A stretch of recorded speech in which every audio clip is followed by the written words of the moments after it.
point, il faut innover à mon avis parce qu'innover contribue à la formation tout au long de la vie. La formation est une obligation dans beaucoup de métiers. Pourquoi pas dans les métiers d'éducation?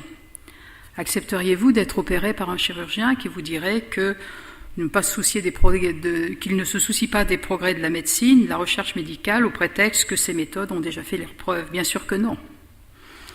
Et dans toutes les filières techniques, les avancées technologiques et scientifiques conduisent à adapter les cursus et les connaissances. Mais il y a aussi beaucoup de recherches en éducation, sur l'évaluation, sur les apprentissages fondamentaux. Certes, tous les résultats ne sont pas directement transposables, mais pour beaucoup, ils peuvent donner lieu à des échanges entre pairs, à des formations, à des accompagnements d'équipe pour concrétiser de véritables changements dans le quotidien des établissements. Je reviens sur cette idée. Un autre élément qui est très important, je l'ai un peu évoqué tout à l'heure, c'est quand même la question de la relance de l'activité. Ce qu'on appelle relance de l'activité en psychologie du travail, c'est au fond quand, à un moment donné, la démotivation, le désintérêt se sont accrus, le désespoir, parfois professionnels, sont présents, et comment on se dit, j'ai encore 20 ans à tirer, et j'en peux plus des élèves, je ne dis rien de scandaleux, c'est les collègues qui le disent, et comment, à un moment donné, comme l'a dit Catherine, l'innovation ou un environnement qui pourrait permettre d'innover et de relancer sa motivation, sa mobilisation, son intérêt, peut être véritablement, là aussi, un facteur de santé, mais un facteur de qualité pour les élèves. Et on a plusieurs cas, et j'ai suivi pendant 3 ans un établissement avec des professeurs qui ont rénové leur dispositif, parce qu'ils étaient exactement là, et c'est eux qui le dénoncent comme ça, et bien pire que ce que je dis, de manière bien plus rude que ce que je dis, et comment ils ont redécouvert, parce qu'ils se sont mis à agir autrement, et à trouver des manières différentes d'agir qui ont fonctionné avec les élèves, comment ils ont retrouvé leur métier. Par exemple, comment ils ont retrouvé de bonnes relations avec les élèves, comment ils ont pu retrouver des relations simplement avec les élèves, comment ils ont pu retrouver la fierté du travail qu'ils faisaient, comment ils ont pu retrouver des résultats satisfaisants à leur action. Et ce rôle de l'innovation, et cette possibilité de l'innovation de réconcilier les professionnels avec le métier et avec eux-mêmes, on a tendance à le sous-estimer, à pas le mettre en évidence, et vous voyez que je retrouve ce que je disais tout à l'heure, à savoir le lien étroit entre la qualité du travail pour ceux qui en bénéficient, ou qui doivent en bénéficier, les élèves, apprenants, etc., mais la qualité du travail des professionnels eux-mêmes. Donc là, il me semble qu'on a vraiment quelque chose de cet ordre qui est un point, un objet, mais aussi un bénéfice éventuel de l'innovation. Innover, c'est réussir. Bernard Charlot, professeur émérite en sciences de l'éducation à l'Université Paris 8, dit « Toute innovation réussit toujours, car elle mobilise les maîtres et les élèves, crée une dynamique et donne des résultats positifs, même si ce ne sont pas toujours ceux que l'institution escompte. » Cette réussite est transposable à bien des situations.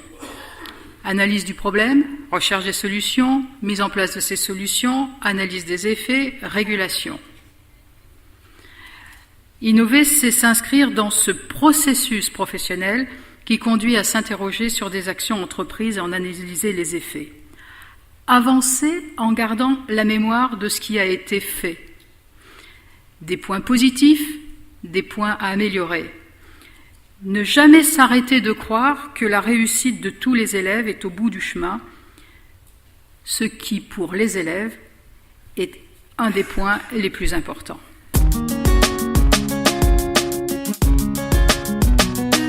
Et souvent, on pourrait dire que, au fond, les établissements cherchent l'objet de l'innovation. Et ils cherchent l'objet au sens où ce qui les intéresse, c'est de dire, au fond, je vais innover sur quoi ? Sur quoi pouvons-nous innover et sur quoi innovons-nous ?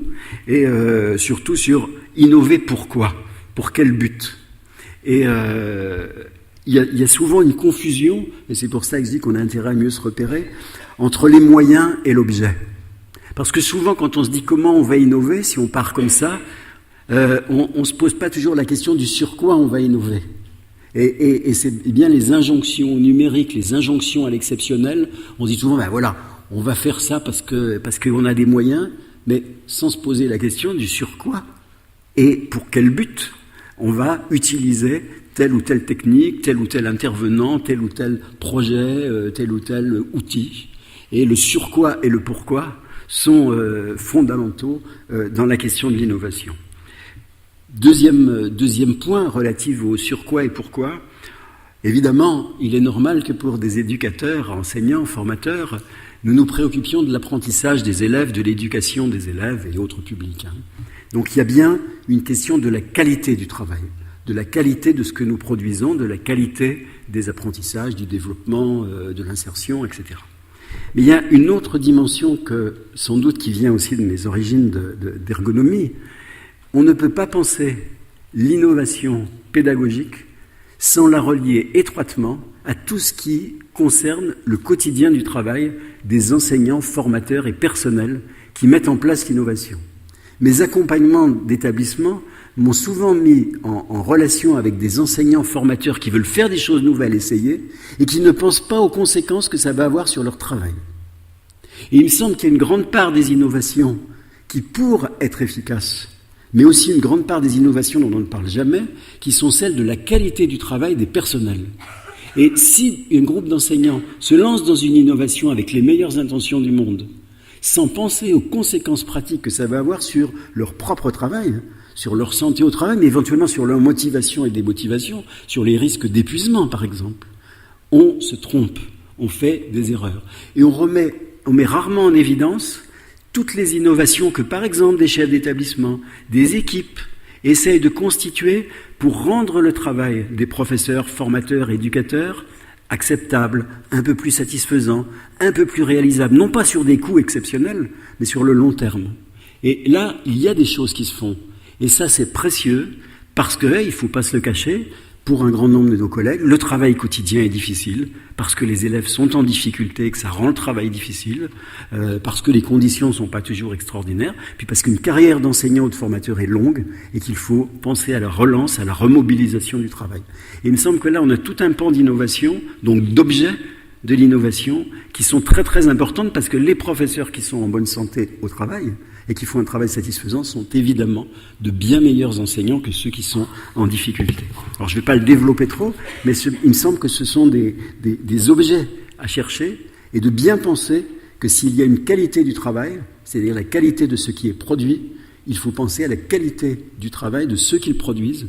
Et c'est pas une mobilisation syndicale que je suis en train d'énoncer là, c'est bien ce que montrent tous les travaux dans les domaines que je connais bien, de la psychologie du travail et de l'ergonomie, et qu'on retrouve au quotidien dans nos établissements, en particulier ceux pour qui je suis parfois intervenu dans des situations d'urgence. Qu'est-ce qui motive les initiatives, les rénovations, les expériences que font les enseignants? La première chose, c'est quand même les difficultés. C'est bien parce qu'on a des problèmes, c'est bien parce qu'il y a des difficultés, c'est bien parce qu'aujourd'hui, et c'est en accroissement depuis 10-15 ans, et vous le savez tous, parce que le travail de l'enseignement et le travail des gens qui agissent dans les établissements d'enseignement et de formation, la difficulté s'est accrue, c'est plus difficile. Donc, quand les difficultés apparaissent, quand on n'arrive plus à faire son travail, quand on a les élèves qui arrivent moins, qui ont de moins bons résultats, ou quand on reçoit des élèves qui entrent en seconde ou en CAP avec les difficultés qu'on connaît, on doit trouver les moyens de faire autrement, parce que ce qu'on fait et que ce qu'on sait faire ne marche plus. Et c'est la première motivation, c'est le quoi, qu'est-ce qu'on fait et pourquoi on invente quelque chose, c'est pour résoudre des problèmes. Et ça, il faut l'énoncer dans la question de l'innovation. Mais comme le dirait Michel Fayol, ou comme l'a suggéré Catherine, le plus difficile par rapport aux difficultés rencontrées dans les systèmes éducatifs, c'est d'analyser les problèmes. C'est pas de répondre aux problèmes, c'est d'analyser d'abord les problèmes pour en chercher et trouver des réponses. Or, dans l'extrême tension du temps du travail quotidien, ce que nous faisons tous et ce que nous avons tendance à faire, c'est de reprendre la première solution ou de prendre les solutions qui se présentent ou qui sont apportées pour essayer de résoudre ces problèmes. Alors que la fabrication de l'innovation, si on était dans un idéal, commence par bien poser le problème, donc mener une enquête un peu correcte, avec des acteurs, en cherchant, en se renseignant, en se faisant accompagner, pour poser le problème afin de trouver les solutions, puis ensuite en l'expérimentant et en l'évaluant, comme on l'a aussi souligné. Donc l'innovation pourrait aussi porter sur la façon dont on cherche à résoudre les problèmes et ce qu'on doit mettre en place pour. Quand j'ai la chance de travailler un petit peu avec les directeurs ou directeurs adjoints, notamment dans leur formation au pilotage pédagogique que je fais avec les collègues inspecteurs, on voit bien comment les nouveaux directeurs adjoints sont désarmés par rapport à cette question-là et qu'ils ont besoin d'accompagnement ou même simplement de prendre le temps de se poser les questions pour arriver à les résoudre.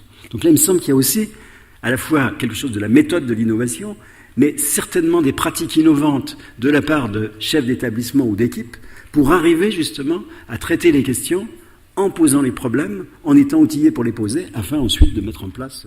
Simplement pour reprendre mon cinquième point, quand je dis au fond, les gens cherchent à résoudre des problèmes ou à répondre à des envies qu'ils ont et qu'ils se sont empêchés de mettre en place, il y a beaucoup de petites choses très utiles. Moi, j'attendrais, parce que des fois j'ai participé à des journées d'éducation nationale sur l'innovation, je me dis, mais qui est-ce qui a montré par exemple un dispositif qui permettait d'éviter toutes les perturbations institutionnelles et organisationnelles qui tombent sur le dos des élèves. Vous savez qu'un prof, il dit toujours, quand les élèves sont perturbés, il me faut 10 minutes, 20 minutes, une demi-heure, ou des fois c'est bousillé pour ma séquence, pour les remettre au travail. Cette notion de perturbation. Moi, je l'ai travaillé avec un établissement. Le nombre de perturbations qui dépendent ni du prof ni des élèves est absolument extraordinaire. Et donc, ils ont innové en chassant les perturbations inutiles qui pouvaient éviter aux professeurs d'être dérangés pendant leur cours. Voilà une innovation. Est-ce qu'il y a des innovations, par exemple, pour faire un conseil de classe qui ne soit pas un conseil de classe caricatural? Il y en a qui essayent de faire ça et ça serait drôlement utile de dire, parce que c'est des moments tragiques, très stressants pour les chefs d'établissement et les adjoints, souvent très stressants pour une partie des enseignants et épouvantables pour beaucoup d'élèves. Pas chez nous seulement, chez les autres aussi, c'est bien connu. Voilà. Qui nous dira, par exemple, qu'une petite pratique d'encadrement du directeur adjoint, différente, le nouveau qui est arrivé, qui a reconstitué des équipes avec lesquelles on se sent bien et tout, comment il a fait? Qu'est-ce qu'il a fait pour que ça fonctionne? Voilà des innovations. Et des innovations dont il manque une capitalisation, une formalisation, une théorisation de tout ça. Et pourtant, ça c'est bien utile. Et tout le monde. Comment un établissement nous dira comment il entre en relation avec les parents, alors que la relation avec les parents est si critique dans un grand nombre de cas, et comment ça peut assurer une sorte de sécurité pour les élèves. J'ai connu une directrice, et je ne pense pas qu'elle soit là, mais qui avait osé présenter au moment de la formation des directeurs à Dijon, donc 150, à peu près 150 personnes, le fait qu'elle était un peu désolée, elle n'avait pas bien préparé son rétroprojecteur, enfin son diaporama, parce que la veille, c'était la journée sans drogue dans son établissement. La journée sans drogue. Elle avait osé le dire.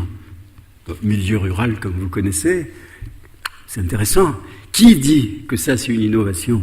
Parce qu'au moins, on prend le problème tel qu'il est, on ne le cache pas sous 36 matelas pour ne pas en causer. Ou des petits gestes que les professeurs dans une équipe se sont donnés pour éviter d'être trop stressés, et donc pour rassurer aussi les élèves. Tous ces éléments-là qui sont de l'ordinaire sont des éléments d'innovation. Si je vous l'ai dit, c'est pas parce que c'est cela qu'il faut prendre, c'est parce que je crois qu'il faut ouvrir au maximum notre pensée, notre réflexion à tout un ensemble d'éléments qui caractérisent nos milieux professionnels et qui sont des éléments qui sont complexes, qui sont difficiles, qui sont embarrassants, qui sont parfois dramatiques et sur lesquels nous pouvons agir.